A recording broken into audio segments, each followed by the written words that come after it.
Welcome to the Heavy Pages podcast, a space for women struggling with an unwanted separation or divorce. I'm Josie, your host, a separation survival coach, creator of the From Devastated to Divorce program, a mother of two, and a survivor of my own unwanted separation and divorce. My mission is to help you avoid some of the pitfalls that extended my journey of growth and healing, and to provide you with tips and tools that will help get you to a place of acceptance and empowerment. Because sometimes the pages of life can be heavy, but you don't have to turn them alone.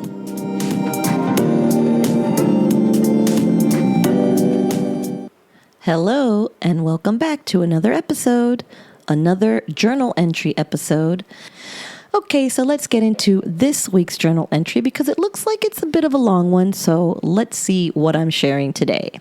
And this is going to be for Sunday, November 21st. Okay, so I'm feeling a little pissed, and I may just be overreacting, but still, there it is. So I saw my new friend this past Thursday again. He did not call me on Tuesday or Wednesday, but he did call early Thursday to let me know that he was heading back to town and we could see each other at night. Okay, so that night at 8:30, I finally called him because he still had not, and I was dressed and ready to go out. He told me he had just gotten in and was about to call me. I guess we will never know. So then I went over, we had a nice time, and I freaking gave it up. I'm pissed at myself for that. But I also feel a bit tricked by him, even though I will take full responsibility for not being strong enough to stick to my guns. Anyway, it was okay, nothing out of this world, and I know why, because it was just sex, again.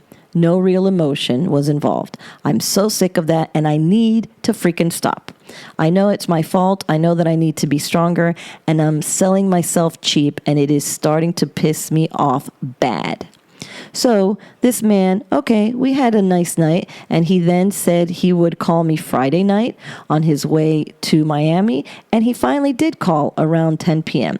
I was worried that he was not, because after talking to my friend, I felt like it was really wrong of me to have moved so fast, and maybe now that I had, he thinks less of me and is not interested anymore. If that's true, well, he was not worth it anyway. He was not worth me giving it up, but I fucked it up. So that is again why I'm pissed. He did not call me last night, and since he called me Friday, I called him last night, but there was no answer. I left a message, but so far, no call back. Then I just called him a little while ago, but again, he did not answer, and that was his work phone, the one he needed to be around all the time. So I'm getting very suspicious about the entire thing. I mean, he seemed so excited about me on Sunday, about us, and then that was pretty much it. Well, what should I do now? Well, what I'm going to do is not call him anymore, and that's 100% for sure. We are supposed to meet this coming Tuesday night, and if he calls me before Tuesday to talk and make plans, then I will go. But just to tell him exactly what I'm looking for and expecting out of him. And if he does not like it, then no problem. See you later. But if he doesn't call me before Tuesday and then calls me that day for a booty call, I will send him straight to hell. I do not need that in my life. Right now, I'm not hurt or depressed, just pissed and feeling like a fool, more about myself. I need to take myself more seriously. I need to stand up for myself. I need to respect myself. And I promise here to you now that I will no longer go to a man's house until we have been dating at least a month. We will need to meet at a place. But I will not go to his place, and that is the end of that for sure. I hate stupid men. Why can they fuck on the first, second, or third date and it be fine and us be sluts and whores for doing it? I hate them all. Wow, that got a bit harsh, but still, there it is. Men suck.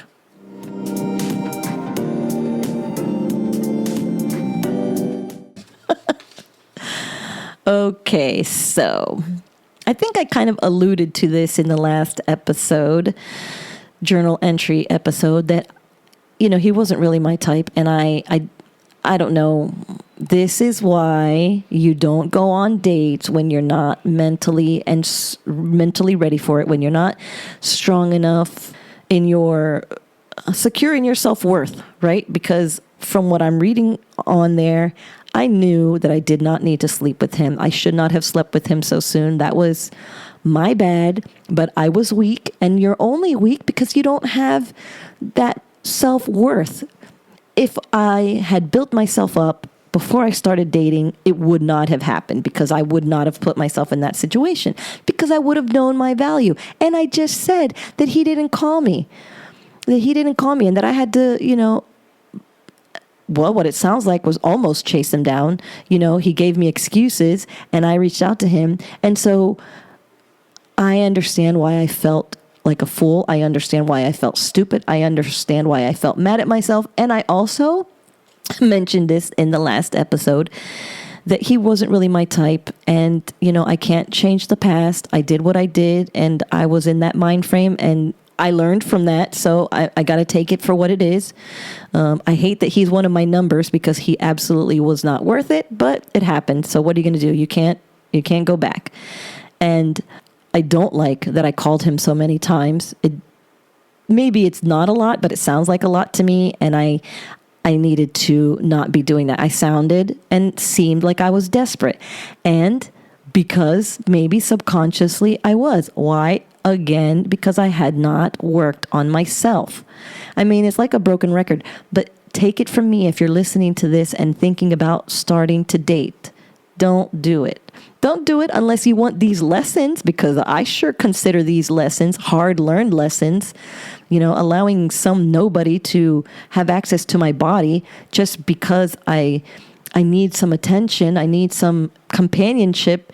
But it's not just companionship. It needs to be the right type of person. It needs to be someone who values you and respects you and wants to build something with you. I mean, if that's what you're looking for. If you just want to fool around and not have any consequences or not have any relationships or you're not looking for something, then hey, more power to you. I'm not judging you at all if that's what you're looking for. But I know that for me and my personality, I was all about serious relationships, which again means what was I doing dating if all I want is someone to be serious with me? And I'm still not officially divorced, and I am still working, through my relationship with my ex.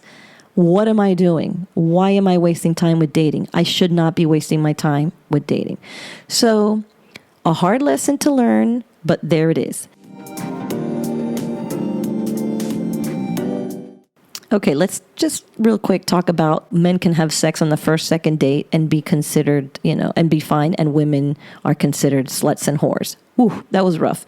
And what is that? The patriarchy, is that right? Anyway, this was me beating myself up and me feeling like this guy, Mario, was judging me, happily will take sex from me, but then is like, okay, well, now she's not quality and she's not a woman that I want for my future because she had sex with me so quickly. So isn't that freaking ridiculous that, okay, they'll take it if you give it to them, and then suddenly you're worth less because you gave it to them. But they were happy to take it. They didn't feel like, you know what, because I want a quality woman, I'm not going to instigate anything with you because I'm looking for someone that respects themselves and whatever. But no, they'll take whatever you're willing to give, and then they'll judge you for it. It's gross. But it's also true that I was judging myself and that I felt that same way. But I didn't feel that way because men were going to think less of me, even though, yes, I did mention now he is going to judge me. And that did bother me, but I think that it bothered me more not because of what he thought, because who gives a shit about what he thinks? I'm never going to see him again. And look, years later, who is that person to me? I couldn't even tell you where he is in the world, and I could care less. So really, he had no real effect on my life except to teach me, hopefully, a lesson. And so it wasn't about him. It was about I had boundaries, I had rules, and I just broke them. And it bothered me. It really did bother me that I was not valuing myself. And I needed to get on that. I needed to give myself the value that I deserve so that I'm not just giving myself freely away to people that don't deserve me. It's about me valuing myself. It wasn't about someone else valuing me. So that is how I feel about that. And I wish I could say that that's probably the end, but I think I see him one or two more times. I don't even remember how I break it off with him or if he breaks it off with me, honestly. But the good thing is that if he did break it off with me, I'm not heartbroken about it because I don't even remember it. And it didn't really impact me because I don't really remember it. I don't even remember. I actually want to think that this is just my, what I think I remember is that I started talking to the Egyptian again. He kind of showed up and he was someone that I like to talk with, like actually just talk with. And that when I spoke with him and hung out with him, I was more reminded about how well we got along and how well he treated me. And then I compared him to Mario and I was like, oh no, I'm absolutely wasting my time with him. And I just pretty much, blew him off or just let things dwindle. That is what I think happened, but I guess we'll have to follow up on another episode when it comes up. Okay, so I'm going to leave it there for now. Thanks again for listening, and I will definitely catch you on the next one.